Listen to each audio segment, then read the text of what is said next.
بسم اللہ الرحمن الرحیم۔ السلام علیکم۔ تاریخ عرب قسط 20 پیش خدمت ہے۔ آج کا عنوان ہے عام الحزن، غم کا سال اور حضور صلی اللہ تعالی علیہ وسلم کی زندگی کا کٹھن ترین دور۔ تمہید۔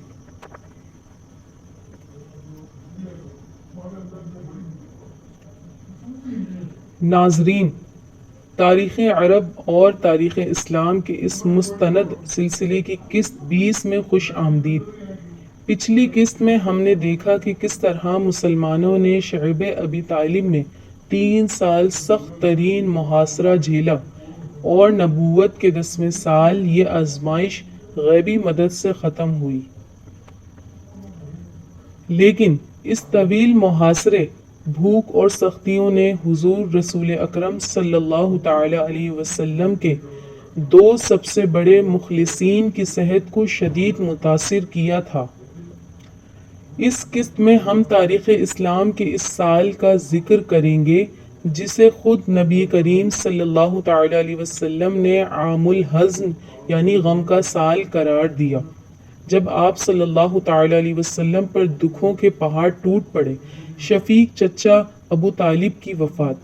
شعب ابی طالب کے محاصرے سے باہر آنے کے بعد چند ہی ماہ بعد حضور صلی اللہ تعالی علیہ وسلم کے شفیق چچا ابو طالب شدید بیمار ہو گئے۔ ابو طالب نے 40 سال سے زائد عرصے تک آپ صلی اللہ تعالی علیہ وسلم کی پرورش کی تھی اور مکہ کے کافروں کے سامنے ہمیشہ آپ صلی اللہ تعالی علیہ وسلم کے لیے ایک مضبوط ڈھال بنے رہے تھے۔ قریش مکہ ابو طالب کے رعب اور خاندانی مرتبے کی وجہ سے حضور صلی اللہ تعالی علیہ وسلم کو جانی نقصان پہنچانے سے ڈرتے تھے۔ نبوت کے 10ویں سال شوال کے مہینے میں ابو طالب اس دنیا سے رخصت ہو گئے۔ اپنے شفیق چچا کی وفات پر نبی کریم صلی اللہ تعالی علیہ وسلم شدید غمگین ہوئے، کیونکہ آپ صلی اللہ تعالی علیہ وسلم ایک ایسے سرپرست سے محروم ہو گئے تھے جو دنیاوی طور پر مکہ میں آپ صلی اللہ تعالی علیہ وسلم کا سب سے بڑا سہارا تھے۔ رفیق حیات حضرت خدیجہ الکبریٰ رضی اللہ تعالی عنہا کی رحلت ابھی چچا ابو طالب کی وفات کے غم کو چند ہی دن گزرے تھے کہ حضور صلی اللہ تعالی علیہ وسلم پر دوسرا بڑا پہاڑ ٹوٹ پڑا۔ آپ صلی اللہ تعالی علیہ وسلم کی وفادار، غمگسار اور پیاری رفیق حیات ام المؤمنین حضرت خدیجہ الکبریٰ رضی اللہ تعالی عنہا بھی بیمار ہو کر اس فانی دنیا سے کوچ کر گئیں۔ حضرت خدیجہ رضی اللہ تعالی عنہا وہ عظیم خاتون تھیں جنہوں نے سب سے پہلے آپ صلی اللہ تعالی علیہ وسلم کی نبوت کی تصدیق کی، اپنا سارا مال اسلام کے لیے قربان کر دیا اور شعب ابی طالب کی سختیوں میں بھی ایک وفادار بیوی کی طرح آپ صلی اللہ تعالی علیہ وسلم کا ساتھ دیا۔ رسول اللہ صلی اللہ تعالی علیہ وسلم ان سے بے پناہ محبت فرماتے تھے۔ ان کی وفات نے حضور صلی اللہ تعالی علیہ وسلم کو اندر سے اداس کر دیا، کیونکہ گھر کے اندر سکون دینے والی ہستی اب موجود نہیں رہی تھی۔ عام الحزن، غم کا سال اور قریش کے حوصلے۔ ان 2 عظیم پشت پناہوں کی وفات کے بعد مکہ کی فضا مسلمانوں کے لیے مزید تنگ ہو گئی۔ ان دونوں صدموں کی وجہ سے خود اللہ کے رسول صلی اللہ تعالی علیہ وسلم نے اس سال کو عام الحزن یعنی غم کا سال کا نام دیا۔ مشرکین مکہ جو اب تک ابو طالب کے خوف سے رسول اللہ صلی اللہ تعالی علیہ وسلم پر سجدے کی حالت میں گندگیاں پھینکنے یا راستوں میں کانٹے بچھانے تک محدود تھے، اب ان کے حوصلے اتنے بڑھ گئے تھے کہ وہ آپ صلی اللہ تعالی علیہ وسلم کو سر عام گلیوں میں ستانے لگے۔ تاریخ میں لکھا ہے کہ ایک بار ایک بدبخت نے حضور صلی اللہ تعالی علیہ وسلم کے سر مبارک پر مٹی پھینک دی۔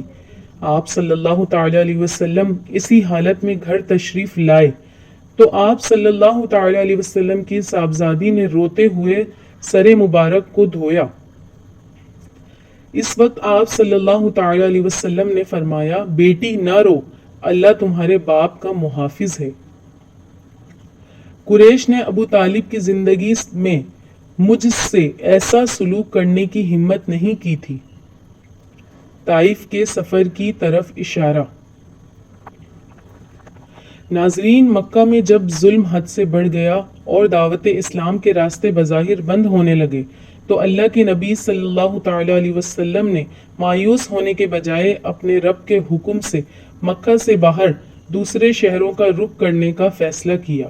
آپ صلی اللہ تعالی علیہ وسلم کے ذہن مبارک میں مکہ کے بعد سب سے بڑا شہر طائف تھا، جہاں آپ صلی اللہ تعالی علیہ وسلم اسلام کا پیغام لے کر جانے والے تھے۔ لیکن طائف کی وادی میں آپ صلی اللہ تعالی علیہ وسلم کے ساتھ کیا سلوک ہوا؟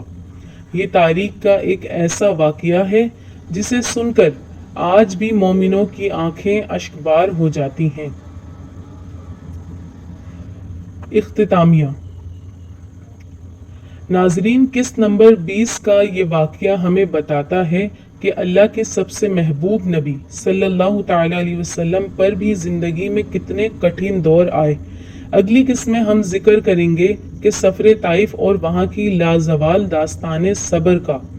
اگر یہ قسط آپ کے دل کو چھو گئی ہے تو ویڈیو کو لائک اور شیئر ضرور کریں اور کمنٹس میں سیدہ خدیجہ پاک کی روح کے ایصال ثواب اور احترام کے لیے رضی اللہ تعالی عنہا ضرور لکھیں۔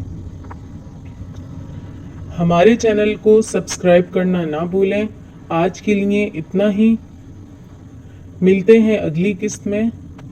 اللہ حافظ۔